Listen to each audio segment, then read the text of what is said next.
आज जिस टॉपिक को लेकर आपके सामने हम आए हैं, शुरू में जब मैंने यूट्यूब पे जो मैंने वीडियो डालना प्रारंभ किया था, उसमें मेरा दूसरा इसी सेम टॉपिक पे था। लेकिन बहुत सारे छात्र-छात्राओं ने, कुछ अभिभावकों ने भी बहुत सारा दबाव डाला कि सर इसको दूसरे ढंग से, इसको नए रूप में इसको प्रस्तुत करें ताकि हमको और भी लाभ हो इससे। मुझे भी लगा कि बहुत सारी ऐसी चीज़ें हैं जो उसमें छूट गई थी, इसीलिए उसी क्रम को आगे बढ़ाते हुए इस पर आज हम चर्चा कर रहे हैं। स्किल ऑफ कम्युनिकेशन, संप्रेषण कौशल। देखिए, CTET के पाठ्यक्रम के अंतर्गत ये लैंग्वेज 1 एंड लैंग्वेज 2 दोनों के अंतर्गत आता है। ना सिर्फ लैंग्वेज 1 लैंग्वेज 2 में, बल्कि जो जितने सारे और भी पेपर्स हैं उसमें भी इसकी खास उपयोगिता है। दूसरी बात कि ना सिर्फ CTET के क्षेत्र में, बल्कि कॉलेज में जो पढ़ाने वाले प्राध्यापक हैं, विद्यालय में जो पढ़ाने वाले शिक्षक शिक्षिका हैं, या जिस किसी भी क्षेत्र में जहां आप कम्युनिकेट करते हो अपने डिफरेंट टाइप्स ऑफ स्किल के मार्फत से, वहां इसकी सबसे ज़्यादा आवश्यकता होती है। जैसे आप देखिए कि आप किसी भी विषय के बड़े ही महारथी हैं, बड़े ही आप जानकार हैं, लेकिन अगर आपको वो बातें सही रूप में कहने नहीं आती, अगर वो बातें आप सही रूप से बच्चों को समझा नहीं पाते, आप different types of skills, different types of methodology के जरिए अगर वो बातें आप बच्चों के सामने या ऑडियंस के सामने सही रूप से पहुंचा नहीं पाते, तो उसका कोई लाभ नहीं होता। जनरली आज महाविद्यालयों में, विद्यालयों में यही हो रहा है कि लैक ऑफ कम्युनिकेशन, वहाँ पे लर्निंग हो नहीं रही, और अगर लर्निंग हो भी रही है तो वो लर्निंग लंबे समय तक उन बच्चों में या उन लोगों में विराजमान नहीं रह पाती है। तो ये जो स्किल ऑफ कम्युनिकेशन है, ये बहुत ही महत्वपूर्ण है कि आप जो बच्चों के सामने में, या फिर आप जब युवक युवतियों के सामने में किसी खास विषय विशेष को लेकर आप जाते हैं, उस विषय विशेष के भीतर अगर डिफरेंट टाइप्स ऑफ स्किल का पुट नहीं होता है, तो आप उसको सलीके से बच्चों के सामने रख नहीं पाते और बच्चे उसको समझ नहीं पाते। इसमें कुछ एक ऐसे स्टेप्स हैं, उस स्टेप्स को अगर सही रूप में इम्प्लीमेंट किया जाए तो फिर आपका जो संप्रेषण कौशल है वो बहुत ही बढ़िया हो जाएगा। आप देखिएगा, बहुत सारे शिक्षक बंधु ऐसे हैं जिनका संप्रेषण कौशल इतना ज़बरदस्त है, डिफरेंट टाइप्स ऑफ लैंग्वेज के ज़रिए, चाहे वो हिंदी हो, उर्दू हो, फारसी हो, अंग्रेजी हो, मैथिली हो, भोजपुरी हो, क्षेत्रीय भाषा हो, राष्ट्रीय भाषा हो, अंतर्राष्ट्रीय भाषा हो, किसी प्रकार की भाषा हो, अगर आपका कम्युनिकेशन सही है तो फिर क्या होता है कि उसको बेहतर ढंग से समझ पाते हैं और इसका लाभ उनको होता है।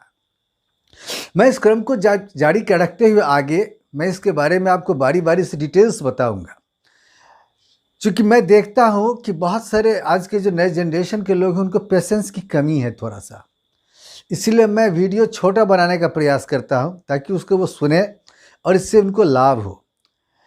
देखिए, स्किल ऑफ कम्युनिकेशन के अंतर्गत 5 बड़े ही महत्वपूर्ण स्टेप्स होते हैं, जिससे पहला है मौखिक वर्णन, दूसरा है लयबद्ध स्वर वाचन, तीसरा है नाटकीकरण या नाटकीयकरण, चौथा है व्याख्या, और 5वां है प्रदर्शन। जब भी आप कक्षा में पढ़ाने जाओ, जब भी आप कक्षा में लेक्चर देने जाओ, तो इस 5 स्टेप्स को ध्यान में रखना है और 5 स्टेप्स को 1 बाय 1 सीरियल से इसको बच्चों के सामने प्रस्तुत करना है। इसमें जो सही रूप से इसको उपस्थापित करें आप, ऐसा नहीं प्रदर्शन पहले कर दें और मौखिक वर्णन बाद में करें। जनरली क्या होता है हमारी कक्षाओं में, जब शिक्षक शिक्षिका जाते हैं तो फिर शुरू में वो मौखिक वर्णन न करके वो दूसरी बातें, तीसरी बातें करना शुरू कर देते हैं और फलतः बच्चे को लाभ नहीं होता। सबसे बेहतर तरीका ये है कि जब आप कक्षा में जाए तो जिस यूनिट के अंतर्गत जिस टॉपिक को लेकर आप जाते हैं, उस टॉपिक के में जो बातें छुपी हुई हैं, जो तथ्यात्मक बातें हैं, जो गूढ़ बातें हैं, उन बातों के ऊपर थोड़ा सा मौखिक वर्णन करें। फ़र्ज़ कीजिए आप कि अगर आप लूसी पोएम पढ़ाने जाते हो, तो लूसी पोएम अगर पढ़ाने से पहले थोड़ा सा लूसी के बारे में, वर्ड्सवर्थ की फीलिंग के बारे में पूरा का पूरा समराइज रूप में थोड़ा सा उसका दर्शन कराइए बच्चों को। और ऐसा अगर आप थोड़ा सा मौखिक वर्णन के मार्फत से बच्चों को समझाइएगा तो क्या होगा कि आप एक सही प्लेटफॉर्म तैयार कर लेंगे।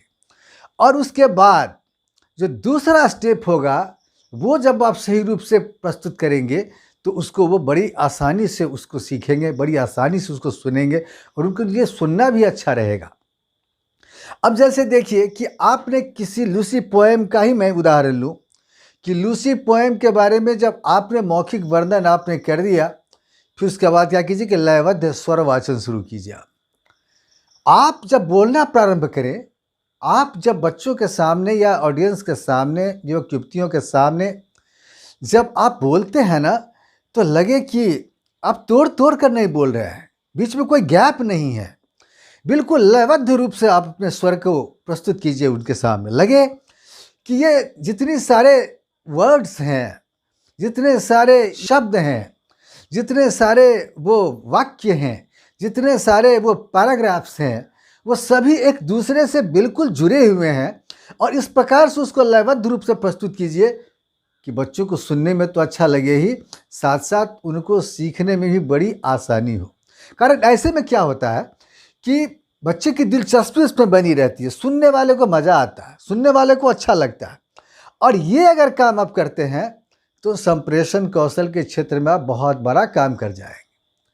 और इसके अलावा जो तीसरा और महत्वपूर्ण स्टेप होता है, वो होता है आपको नाटकीकरण या नाटकीयकरण।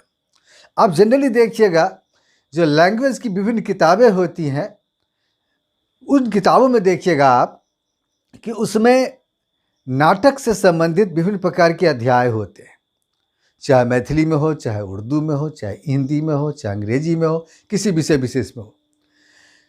बच्चे, खासकर जो छोटे बच्चे होते हैं, उन बच्चों के ऊपर नाटकीकरण का बड़ा ही ज़बरदस्त असर पड़ता है। जब किसी खास डायलॉग को अगर आप खास अंदाज में बोलते हैं, अगर किसी खास बात को विभिन्न प्रकार के हाव भाव के मार्फत से आप प्रदर्शित करते हैं, जब आप बोलते हैं तो क्या आपके चेहरे पर उस प्रकार के भाव आते हैं? अगर दुखद प्रसंग है तो उसमें दुख जैसा भाव आपको आना चाहिए, और अगर सुखद प्रसंग है तो आपके चेहरे पे सुख जैसा भाव आना चाहिए, खुशी जैसा भाव आना चाहिए। और अगर ऐसा करने में आप कामयाब हैं तो निश्चित रूप से आपका जो संप्रेषण कौशल है वो ज़बरदस्त होगा। जनरली शिक्षक क्या करते हैं कि कक्षा में मरियल की तरह खड़े होते हैं और वहाँ चल के वो क्या करते हैं कि खड़े खड़े या बैठे बैठे किसी बात को रखते हैं। ऐसा कदापि न करें। अगर ऐसा करेंगे तो आपका संप्रेषण संबंधित कौशल आपका गड़बड़ हो जाएगा। जो पाठ का डिमांड है, जो पाठ के अंतर्गत, उस टॉपिक के अंतर्गत जो छुपी हुई बातें हैं, उन बातों के मार्फत से अपने चेहरे पे भाव लाइए, उस प्रकार की एक्टिविटीज़ प्रदर्शित कीजिए।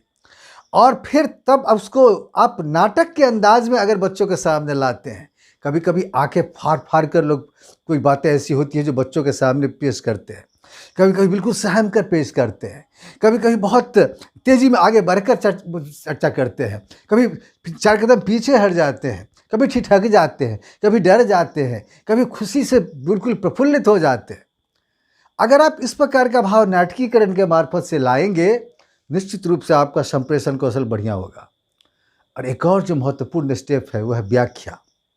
देखिए, आप कक्षा में पढ़ाने के वक्त में, समझाने के वक्त में, विषय चाहे कोई भी हो, टॉपिक चाहे कोई भी हो, उसको आप जब समाप्त पे कक्षा को ले जाते हैं ना, तो वहाँ ले जाने के बाद उसको व्याख्या सही रूप से कीजिए।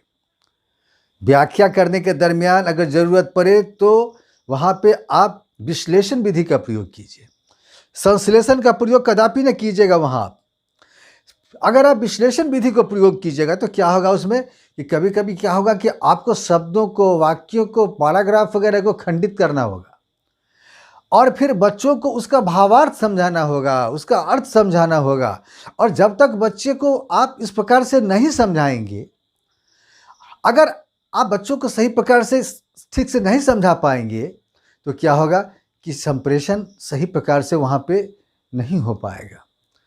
तो ज़रूरत इस बात की है कि आप जब व्याख्या करें तो आप उसमें हार ना माने। अगर एक बार में बच्चे व्याख्या करते हैं आप और नहीं समझते हैं तो दूसरी बार व्याख्या करें। एक रूप में नहीं समझते हैं तो दूसरे रूप में उसकी चर्चा करें। एग्जाम्पल्स के मार्फत से बच्चों के सामने लाएं आप। अगर आप ऐसा करते हैं, इस प्रकार से व्याख्यात्मक अंदाज में आप बच्चों के सामने अपने संप्रेषण कौशल को प्रस्तुत करते हैं, बच्चों का अधिगम बड़ा ही ज़बरदस्त होता है। और एक जो सबसे महत्वपूर्ण होता है कि आखिरी में प्रदर्शन। देखिए, आप जब कक्षा में जाए तो परफॉर्म करें। मैं बहुत सारे छात्र छात्राओं को देखता हूँ, मैं खासकर जब स्कूल इंटर्नशिप वगैरह में जब विजिट में जाता हूँ तो मैं वहाँ देखता हूँ कि जैसे तैसे बैठे हुए हैं वो। अगर सर्दी का महीना है तो वो साल के भीतर ही छुपे हुए हैं, थोड़ा सा भी स्पंदन नहीं होता। नहीं, ये बिल्कुल गलत है। आप कक्षा में जो पाठ का डिमांड है, आप उसके हिसाब से अगर आप अपने आप को नहीं ढालेंगे, उसके हिसाब से आप प्रदर्शित नहीं करेंगे, भावों को अपने चेहरों पे नहीं लावेंगे, तो क्या होगा कि वो आपकी जो स्पीच है ना, आपका जो पढ़ाना है ना, वो बिल्कुल मरियल जैसा नज़र आएगा। इसलिए आप वहाँ पे प्रदर्शन कीजिए और प्रदर्शन कार्य करने के दरमियान थोड़ा सा सतर्क भी रहिए। कभी कभी क्या होता है कि शिक्षक क्या करते हैं, कभी कभी या शिक्षिकाएँ कि वो जब प्रदर्शन करते हैं तो कभी हाथों को फैलाते हैं, हाथों को दाएं करते हैं, हाथों को बाएं करते हैं, और चूँकि जगह वहाँ सीमित होता है, ऐसी स्थिति में क्या होता है कि वहाँ चोट लगने का डर रहता है या किसी प्रकार की अप्रिय घटना होने की डर रहती है। जो सीमित जगह है और जो पाठ कहता है, जो ज़रूरत है, आप उसके हिसाब से प्रदर्शन कीजिए। अगर मान लीजिए हड़बड़ी जैसा प्रसंग है तो थोड़ा हड़बड़ी दिखाइए। अगर आश्चर्य जैसा भाव है तो आश्चर्य लाइए, चेहरे पे लाइए। तो कहने का मतलब ये है कि जो कुछ भी पाठ के अंतर्गत छुपी हुई बातें हैं, उन सारी चीज़ों को आप प्रदर्शित कीजिए। प्रदर्शन के मार्फत से बच्चों के सामने आप लाइए। अगर आप ऐसा करने में कामयाब होंगे तो निश्चित रूप से आपका संप्रेषण बढ़िया होगा। बच्चे आपकी बातों को गंभीरता से लेंगे। आप जिधर जिधर जाओगे कक्षा में, बच्चे की नज़र उधर उधर जाएगी आपके साथ, और फल ये होगा कि ऐसा करके आप बच्चों को, चाहे लूसी पोएम हो, चाहे कोई दूसरे विषय से संबंधित कोई दूसरा टॉपिक हो, आप बढ़िया सिखा पाएंगे। आगे हम इसी क्रम को जारी रखते हुए इसको सविस्तार, ये जो डिफरेंट जो 5 स्टेप्स जिसकी चर्चा मैंने अभी की है, ये 5 स्टेप्स की बारी बारी से उसको सविस्तार मैं उसकी चर्चा करूँगा, और फिर इसके बाद आप इस टॉपिक विशेष को सही प्रकार से आप समझ पाएंगे।